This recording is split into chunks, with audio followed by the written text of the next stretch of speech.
Hello दोस्तों, कैसे हैं आप सब लोग। उम्मीद करता हूं काफी अच्छे होंगे। तो दोस्तों कल मतलब 25 सितंबर से लेकर 27 सितंबर के बीच में एक धमाकेदार आईपीओ ओपन होने जा रहा है, जेएसडब्ल्यू इंफ्रास्ट्रक्चर का आईपीओ। तो इस वीडियो के अंदर हम पूरा रिव्यू करेंगे इस आईपीओ का और जानेंगे कि इस आईपीओ में हमें अप्लाई करना चाहिए या नहीं करना चाहिए। सबसे पहले इसका ग्रे मार्केट का प्रीमियम देखेंगे, इससे हमें लिस्टिंग गेन्स का अंदाजा हो पाएगा। फिर दोस्तों इस कंपनी की डिटेल्स के बारे में जानेंगे, मतलब कौन से सेक्टर की कंपनी है, फ्यूचर इसका कैसा रह सकता है। फिर दोस्तों इसके फाइनेंशियल्स और फंडामेंटल्स के बारे में जानेंगे, मतलब कंपनी जो है प्रॉफिट मेकिंग है या लॉस मेकिंग कंपनी है, और अपने जो भी पीयर कंपटीटर्स हैं उनसे ये कैसा परफॉर्मेंस कर रही है। फिर दोस्तों इस आईपीओ की डिटेल्स के बारे में जानेंगे और अंत में हम जानेंगे कि क्या इस आईपीओ में हमें अप्लाई करना चाहिए या नहीं करना चाहिए।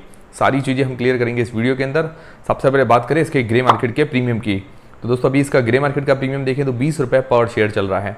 126 शेयर का ये लॉट है, तो 2520 रुपए हमें एक लॉट पर आज की तारीख में फायदा देखने को मिल रहा है। परसेंटेज वाइज करीब 17% जैसा ग्रे मार्केट का प्रीमियम है, तो अभी 20% से कम है, तो थोड़ा सा अप्लाई करने के लिए रिस्की है। हमारा मिनिमम क्राइटेरिया रहता है 20% का। बाकी दोस्तों इसकी एंकर लिस्ट बहुत ही शानदार आई है, मतलब जितने भी बड़े एंकर इन्वेस्टर्स हैं, चाहे एफआईआईज के अंदर चाहे डोमेस्टिक एंकर इन्वेस्टर्स, दोनों ही शानदार आए हैं। और बाकी देखिए दोस्तों, डेली ग्रे मार्केट के प्रीमियम और सब्सक्रिप्शन के अंदर चेंजेस होते रहते हैं, तो मैं आपको डेली अपडेट देता रहूंगा, इसीलिए हमसे जुड़े रहिए। बेल आइकन पर जरूर दबा के रख लीजिए और टेलीग्राम चैनल को जरूर ज्वाइन कीजिए ताकि सीधा आपको नोटिफिकेशन मिल जाए। उसकी लिंक आपको डिस्क्रिप्शन के अंदर मिल जाएगी और इंस्टाग्राम पर भी हमें फॉलो करना मत भूलिएगा। अब दोस्तों बात करें इस कंपनी की डिटेल्स के बारे में। तो दोस्तों ये कंपनी जो है इनकॉर्पोरेट हुई थी 2006 के अंदर।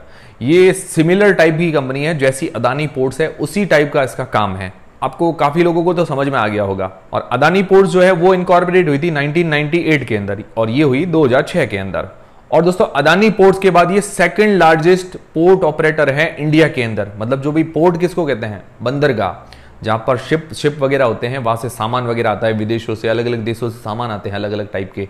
कुछ भी चीज़ें, जैसे काफ़ी सारी चीज़ें हमारे इंडिया के अंदर नहीं होती, वो बाहर से आती है, तो वो शिप के जरिए ज़्यादातर आती है। कुछ हवाई जहाज़ के जरिए भी आती है, पर ज़्यादातर चीज़ें जो है शिप के जरिए आती है। भारी जो चीज़ें होती है वो शिप के जरिए आती है। तो इसके अंदर अलग अलग पोर्ट्स, मतलब ये बंदरगाह संभालती है अलग अलग कंपनीज। उसके अंदर सबसे बड़ा पोर्ट है वो अदानी पोर्ट्स के पास है, मुंद्रा पोर्ट।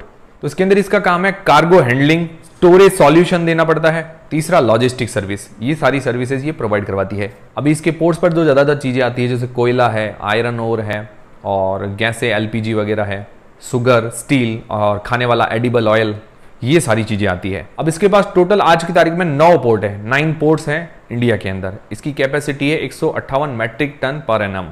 और 2 ये पोर्ट जो है विदेशों के अंदर संभालती है, जहां की कैपेसिटी है 41 MTPA। तो करीबन इसकी कैपेसिटी है 200 MTPA जैसी। और अदानी पोर्ट, उसके पास अभी आज की तारीख में 13 पोर्ट है और सबसे बड़ा मुंद्रा पोर्ट अदानी के पास ही है। और अदानी की जो हैंडलिंग कैपेसिटी है 580 MTPA, मतलब जेएसडब्ल्यू से लगभग 3 गुना ज्यादा कैपेसिटी है। और पोर्ट्स के अंदर इंडिया के अंदर largest company Adani port, second number JSW infrastructure. ठीक है, सारी चीजें क्लियर है। तो इसका सेक्टर बढ़िया है, सदाबहार सेक्टर है। अदानी पोर्ट्स ने काफी बढ़िया रिटर्न बना के दिए पास्ट के अंदर। उम्मीद है कि ये शेयर भी ऐसा परफॉर्मेंस करके देगा। तो बाकी सारी चीजें भी देखते हैं कि भाई इसके फाइनेंशियल्स वगैरह कैसे हैं। तो फाइनेंशियल्स की अगर बात करें 2020 से 2023 तक इसके फाइनेंशियल्स दिए गए हैं। अगर इसके एसेट्स देखते हैं 2020 से 2023 के अंदर 7200 करोड़ रुपए से लेकर 9450 करोड़ रुपए हुए हैं।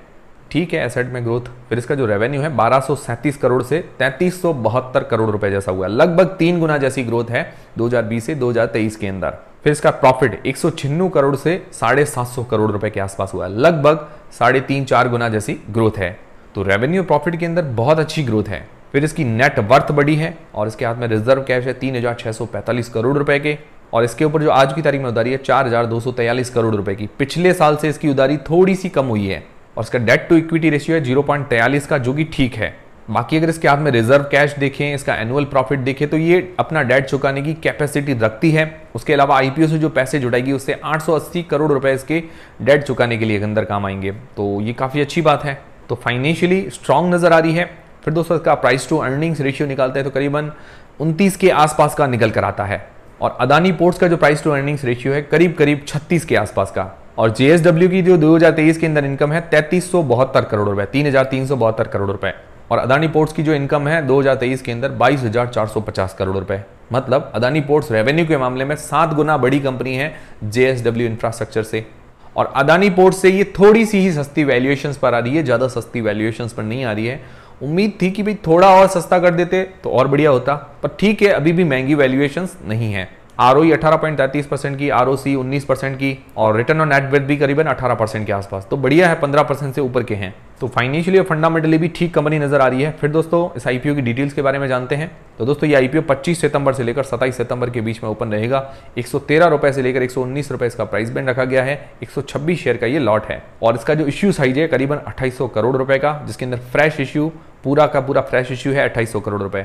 880 करोड़ रुपए इसकी उधारी चुकाने के अंदर काम आएंगे। बाकी जो इसके पोर्ट्स हैं उनको एक्सपेंड करना या उनकी ग्रोथ के अंदर ये सारे पैसे काम में ले रही है। तो काफी अच्छी बात है कि पूरा का पूरा फ्रेश इश्यू है। ये सबसे बड़ा पॉजिटिव पॉइंट है। जो भी कंपनी पब्लिक से पैसे जुटा रही है उसका काम जो है फ्रेश इश्यू कंपनी की ग्रोथ के अंदर काम आएगा, सबसे बढ़िया पॉइंट है।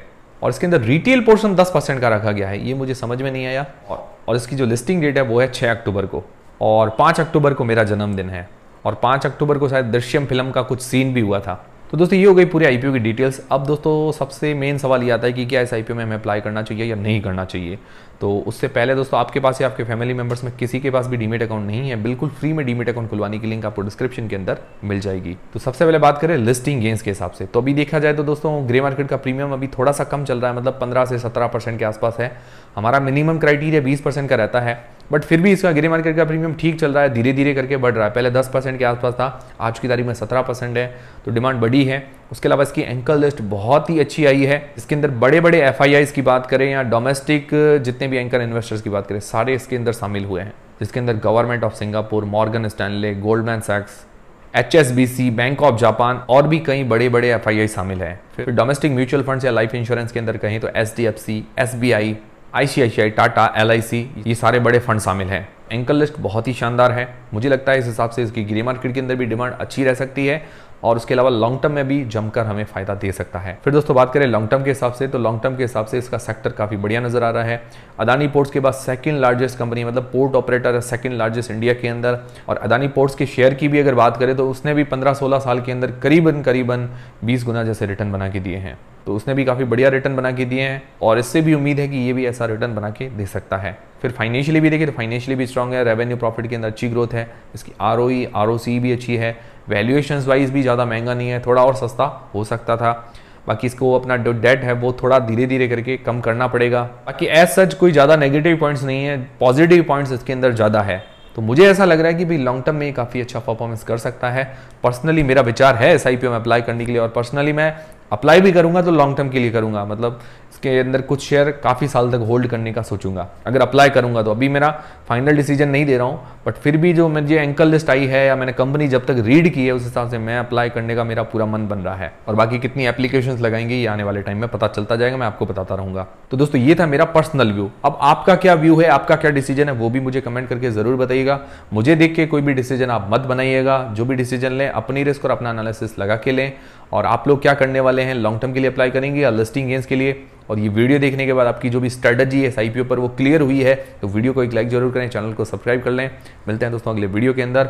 टेलीग्राम, इंस्टाग्राम और फ्री में डीमेट अकाउंट सबकी लिंक डिस्क्रिप्शन के अंदर है।